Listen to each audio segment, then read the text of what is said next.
ল্যামিনেশনটা এমন একটা জিনিস যে কোনো কাগজপত্রকে সেটা সেফটি রাখার জন্য সেটা একটা পেপার সিল করা হয়।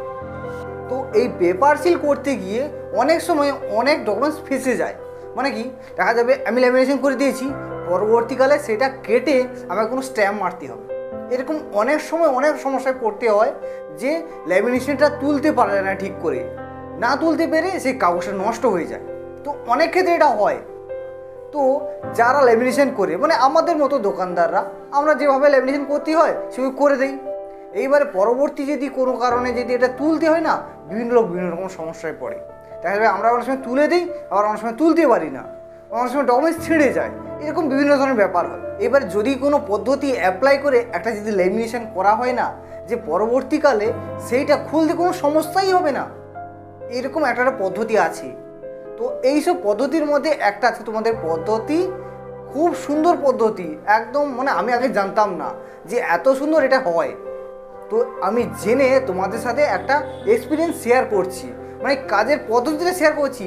যদি তুমি এই পদ্ধতিটা দেখো না, তাহলে তুমিও এটা পছন্দ করবে। এবং কীভাবে সেটা করতে হয় সেটা আমি তোমাদের খুব বিস্তারিত আজকে দেখিয়ে দেবো, এবং হাতে নাতে করে একটা ডকুমেন্টস করে দেখিয়ে দেবো, এবং কীভাবে সেটা করতে হবে, পরবর্তীতে খুলতে হবে সেটাও তোমাদের দেখিয়ে দেবো, যে কোনো পদ্ধতিতেই তোমরা সেটা খুলে ফেলতে পারবে ল্যামিনেশনটা।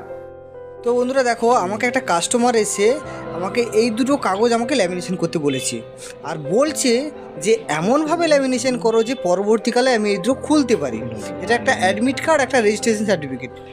তো এমনভাবে ল্যামিনেশন করবে যাতে পরবর্তীকালে খুলতে পারি, যদি কোনো কারণে স্ট্যাম্প মারতে হয় না, তাহলে আমি সহজেই খুলে নিতে পারবো।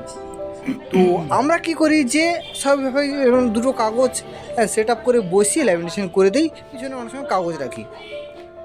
তো সে বলছে যে আমি যেন পরবর্তীকালে সহজেই খুলতে পারি সেরকম একটা ব্যবস্থা করে দাও। তো আমি একটা পদ্ধতি বার করেছি, এই যে দুটো কাগজ না, দুটোকে এদিক দিয়ে এবং ওদিক দিয়ে দুটোকে সেট আপ করে বসিয়ে যদি ল্যামিনেশন করি তাহলে তো মনে হয় ভালো হবে। তো আমি এটাকে প্রথমে সেট আপ করে নিই, সেট আপ করে এটাকে ল্যামিনেশন করলে তাহলে পরবর্তীকালে আমি যখন ল্যামিনেশন করার পরে আমি যদি চারধারটা কেটে দিই না, অটোমেটিক দুটো আলাদা হয়ে যাবে। তো আমি একটা ল্যামিনেশন পেপার নিয়ে দুটোকে সুন্দরভাবে সেটিং করে, মানে যদি ছোটো বড়ো যেন না হয় এরকমভাবে সুন্দরভাবে আমি বসিয়ে রেডি করে দিলাম। রেডি করে তারপর কী করবো, এটাকে সুন্দরভাবে বাড়তি অংশটা কেটে নেব। তো পরবর্তীকালে যাতে খোলা যায় তার ব্যবস্থাটা আমি করে দিচ্ছি।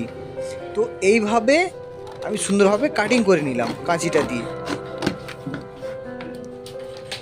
দিয়ে এটাকে ল্যামিনেশন করব। আমি এই যে এটাকে ল্যামিনেশন করব, ল্যামিনেশন করার পরে পরবর্তীকালে এই যে চারধারে অংশটা না, যেটা বাড়তি ল্যামিনেশন আছে, এটাকে কেটে দেবো। কেটে দিলে এইভাবে দুভাগ হয়ে যাবে, কারণ মাঝখান তো কোনো চিট থাকবে না, তাহলে চারধারে চিট থাকবে, সেই চিটটাই যদি কেটে দিই তাহলে আমার হয়ে যাবে। তো আমি ল্যামিনেশনটা গরম করছি, এবং ল্যামিনেশনটা গরম করে আমি এটাকে পেস্টিং করে দিচ্ছি। এই দেখো পেস্টিং করছি আমি। পেস্টিং করার পরে তোমরা এই যে ল্যামিনেশন করছি না, তোমরা দুবার করে মানে একটু পেস্টিং করে দেবে, মানে একটু হিট দিয়ে রোলার দিয়ে চালিয়ে দেবে, তাহলে ল্যামিনেশনটা ভালোভাবে মানে কি হওয়া যায়, এটা ভালোভাবে কাজটা হয়ে যাবে। তো এটা করে নেই, ব্যাস আমার মোটামুটি একটা ভালো করে পেস্টিং করে দিলাম। এর পরবর্তীকালে যদি এবার ল্যামিনেশন খুলতে যায়, তাহলে জাস্ট চারধারেটা কাটবো, চারধারেটা কাটলেই হয়ে যাবে। এইভাবে দেখো, এই যে চারধারের অংশ কাটবো, হয়ে যাবে।